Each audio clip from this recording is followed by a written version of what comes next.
토트넘을 떠나서 미국 MLS로 향한 손흥민이 전 세계 1위에 등극했다는 소식입니다. LAFC로 이적한 손흥민의 유니폼이 품절 대란을 일으켰다는 건 다들 아실 텐데, 지금까지 그 판매량이 메시는 물론이고 다른 모든 종목의 선수들보다도 많다는 건데요. 이건 LAFC의 공동 대표이자 총괄 매니저인 존 소링턴이 직접 밝힌 내용입니다. 소링턴은 영국 매체인 토크스포츠와의 인터뷰에서 이 충격적인 사실을 밝혔는데, 프로그램의 진행자조차 쉽게 믿지 못하고 되묻는 일이 있었습니다. 소링턴은 손흥민의 유니폼 판매량에 대해서 손흥민이 MLS로 이적한 지 2주차가 됐다. 손흥민의 유니폼은 단순히 MLS에서 가장 많이 팔리는 유니폼이 아니다.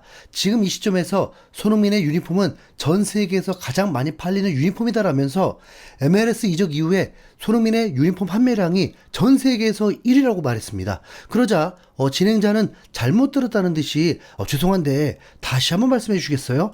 누구의 유니폼을 말하는 거죠? 지금 손흥민 유니폼 얘기를 하는 거 맞나요? 라면서 이 발언의 내용을 믿지 못했습니다. 그러자 소링턴은 망설이지 않고 다시 한번 이렇게 말했습니다.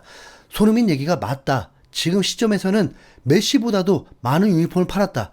LAFC 이적 후에 지금까지 손흥민은 전 세계 어떤 운동 선수들보다 많은 유니폼 판매량을 기록했다라면서 메시나 호날두, NBA 스타인 르브론 제임스조차 손흥민의 유니폼 판매량에 못 미친다고 했죠.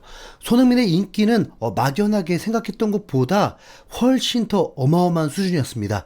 이것만 봐도 제2의 전성기라는 말이 결코 틀리지 않은 표현 같습니다. 프리미어리그를 떠나서도 승승장구가 유력한 손흥민과는 달리 최근 토트넘의 상황은 그리 좋지 못하다고 봐야 합니다. 2대0으로 앞서다가 따라잡힌 끝에 승부차기에서 패배했던 슈퍼컵 경기를 포함해서 이적 시장에서도 고전하고 있거든요. 일단 확실한 건 마티스 텔로는 절대로 손흥민 대체가 불가능하다는 게 슈퍼컵 경기를 통해 증명됐습니다. 영국 현지에서는 텔이 보여준 경기력에 대해서 비판의 목소리가 하늘을 찌르고 있는데, 토트넘 출신의 전문가 제이미 오하라는 텔의 페널티킥은 말도 안 되는 페널티킥이었다. 텔은 골키퍼를 넘어지게 한 후 그것을 보고 슈팅을 때렸지만 골문을 벗어났다. 텔은 끔찍한 영입이다. 충분히 잘하지 못하고 있다라면서 텔의 실망스러운 모습을 비판했습니다. 또 다른 매체인 더 부트룸 역시 손흥민이 떠난 토트넘은 다른 공격수 영입이 필요하다. 경험이 많고 즉시 공격을 이끌 수 있는 선수가 필요하다. 텔은 UEFA 슈퍼컵에서 최상의 컨디션과는 거리가 먼 모습을 보였다라면서 추가 영입이 간절하다고 평가했습니다. 그래서 언급되는 선수가 사비뉴와 에제인데 두 선수 모두 영입이 잘 되지 않고 있습니다. 일단 사비뉴의 경우에 토트넘이 제안을 했지만 맨시티가 거절했다는 소식이 있는데요. 브라질에서 신뢰도가 높은 매체인 글로보가 맨체스터 시티는 사비뉴 영입을 위한 7천만 유로의 이적료를 거부했다. 토트넘은 이번 주 초 공식 제안을 보냈고 펩 과르디올라 감독의 구단으로부터 공식 답변을 받았다라면서 관련 소식을 전한 겁니다. 이로써 토트넘은 사비뉴에 대해서 2번이나 영입 제안을 했지만 모두 거절당했습니다.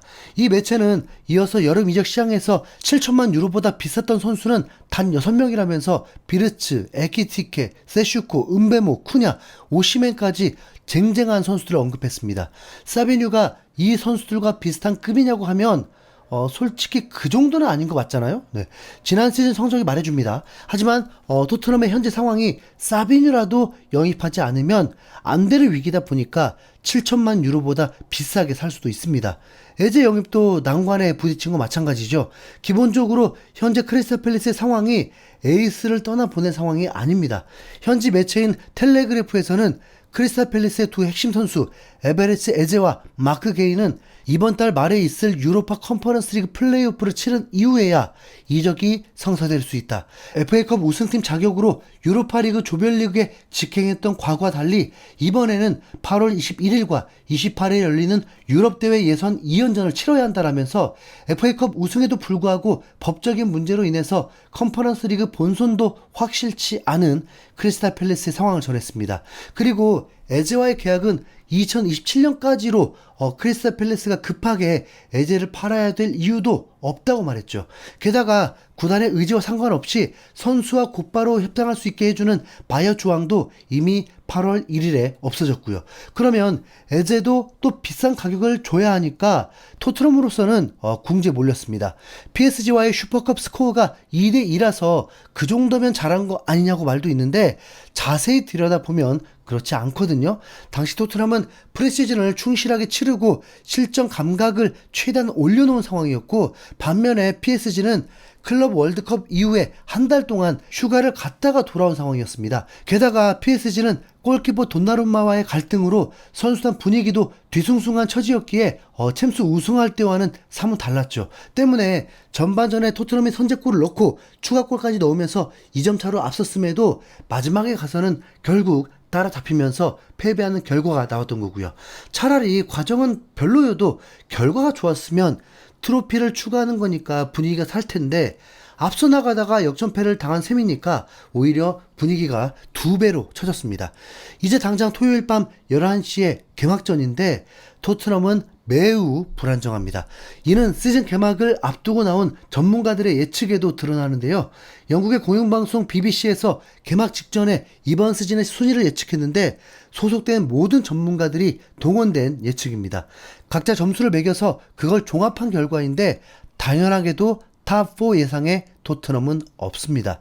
자세한 순위는 다를지 몰라도 모든 전문가들이 공통적으로 4개의 팀을 꼽았는데 리버풀, 맨시티, 아스날, 첼시가 탑4입니다. 33명의 전문가들의 의견에다가 AI와 슈퍼컴퓨터까지 동원된 예측 결과인데 1위 리버풀, 2위 아스날, 3위 맨시티, 4위 첼시 이렇게 예측이 나왔습니다. 순위를 6위까지 늘려봐도 토트넘의 이름은 찾아볼 수 없는 지경인데요. 뉴캐슬과 맨유가 탑6 후보로 많이 언급됐고 토트넘은 그리 많이 거론되지 않았죠. 저메인 백포워드라는 전문가는 토트넘이 에제와 사비뉴를 모두 영입한다면 4위 안에 들 가능성이 있다라면서 추가 영입이 있어야만 경쟁력이 있다고 했죠. 프리미어리그 공식 예측도 마찬가지입니다. 프리미어리그 사무국에서도 10명의 전문가들이 순위를 예측했는데 탑4는 BBC와 똑같았고 토트넘 예상 순위는 생각보다 낮았습니다. 손흥민을 좋아하던 오웬이 그나마 토트넘이 5위를 할 거라고 가장 높게 봐줬지만 다른 전문가들은 7위 이하라고 했거든요. 특히 맷 홀랜드라는 전문가는 토트넘을 9위로 유럽 대항전 진출은 꿈도 못 꾼다고 봤습니다. 손흥민이 한 명이 떠났다고 이렇게 급격하게 평가가 내려갈 줄은 진짜 몰랐습니다. 그러나 케인이 떠났을 때 손흥민이 있는데도 토트넘은 중위권이라는 말이 나왔던 걸 보면 케인, 손흥민 둘 다 없는 토트넘이 이런 평가를 받는 게 당연할 수도 있겠습니다. 네. 또 다른 매체인 스카이 스포츠에서는 개막을 앞두고 프리미어리그 소속 선수들의 순위를 25위까지 매겨보기도 했는데요. 안타깝게도 이 25명의 선수들 중에 토트넘 선수는 단 한 명도 포함되지 않았습니다. 25명의 선수를 전부 언급하긴 그렇고 눈에 띄는 몇몇만 언급해보면 25위가 아스날 신입생 요케레스, 20위와 19위가 맨유로 이적한 은베모와 쿠냐, 16위가 에제, 13위가 비르츠였습니다.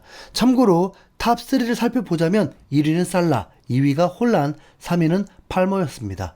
손흥민의 LAFC 경기는 일요일 아침이고 토트넘의 개막전은 토요일 밤 11시인데 토트넘 소식 전해드려야 할지가 좀 고민입니다. 네.